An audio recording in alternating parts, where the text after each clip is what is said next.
and here's a Man of Cars video on a very icy day of our special low mile, low owner, low production number Alfa Romeo GTV Cup. So I'm sure this car needs no introduction. If you're watching this video, you'll know exactly what this is and how special it is.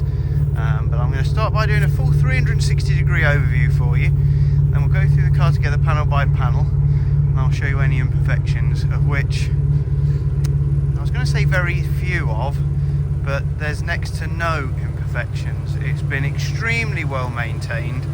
It comes with a large folder of paperwork, 3 keys, and it has been very well looked after by its 3 owners. So when you think of how old it is for that sort of owner number and the mileage, it is really exceptional. But it still does have a lot of nice big receipts in the folder for all the usual bits of maintenance that you'd expect to be done on any Alfa GTV, never mind a V6. So to start with, on the front end, there isn't a stone chip to be seen. It's in extremely good condition. You can see a light bit of condensation in the lights, but that is just because of the temperature out here today. But lower splitter, again, there's no marks. You can get them where they scuff on the corner, with it being a lot lower than a standard car. But there is nothing. The Alfa badges are in exceptional condition. I know they are prone for aging. Alloy wheels are great. I've got Michelin tyres on, with the front being, I'd say, 5 to 6 millimeters of tread. The brake discs are like new. That sort of rust area is only because it's just been cleaned. But yeah, the wheels are fantastic. Brake calipers are fantastic. No marks to the wing mirror, no chips to the windscreen, no damage to the roof, and no marks to the door edge. I mean, you can see the reflection, just how fantastic that paint is, and it's been a dream to clean, if that makes any sense. Just when paint's this clean and that well looked after, the water just falls off it. Then the rear wheel, again in very good order, with another Michelin with 6 to 7 millimeters of tread. And then round to the rear, again, there's no marks at all to mention on here. It does have a stainless steel exhaust, of which we have the details for in the paperwork, and it makes a fantastic noise, as you'd expect. Rear wheel, this is the only wheel I know to have any damage, so if you could call it that.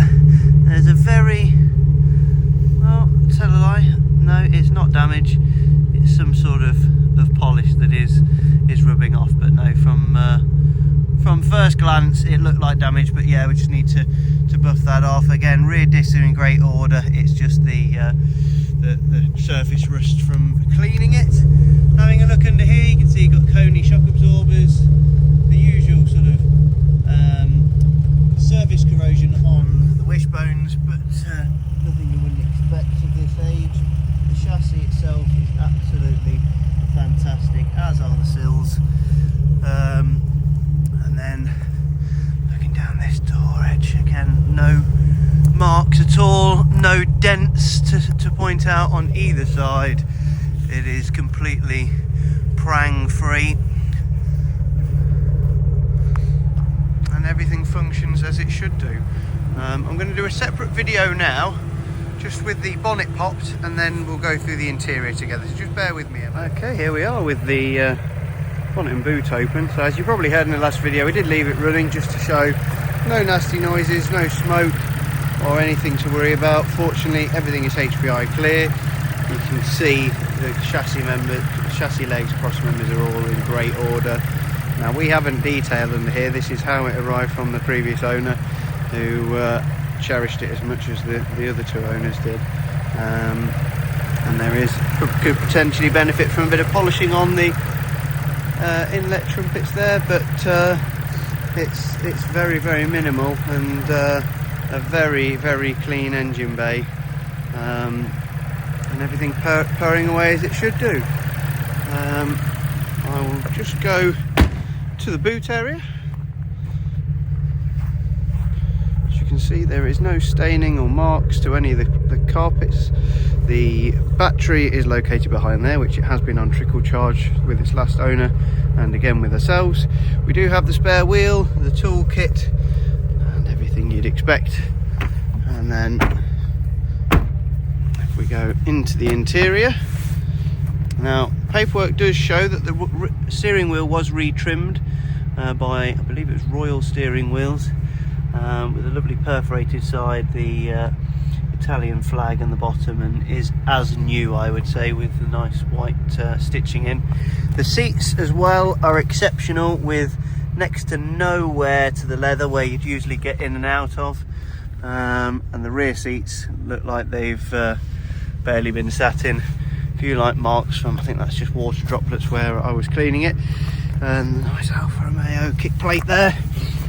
You can see the current mileage is only 41,568, and this is car number 73. So a very, very rare car in original condition and not really requiring any sort of remedial work at all. Just someone to continue taking care of it as much as the last owners have. Bit of a blip for you. Even like the switches here in very, very good order. The only thing we could fault, if anything, is there's a slight indentation just here on the door cards, likely where it's been slammed as the seatbelt was retracting, but extremely minor for what is coming up to be a 24-year-old car. If you do have any questions, please do get in touch. Thank you very much for watching. We do have a comprehensive video walk around of the paperwork, which we can forward on to any interested parties. But thank you for watching. We look forward to hearing from you.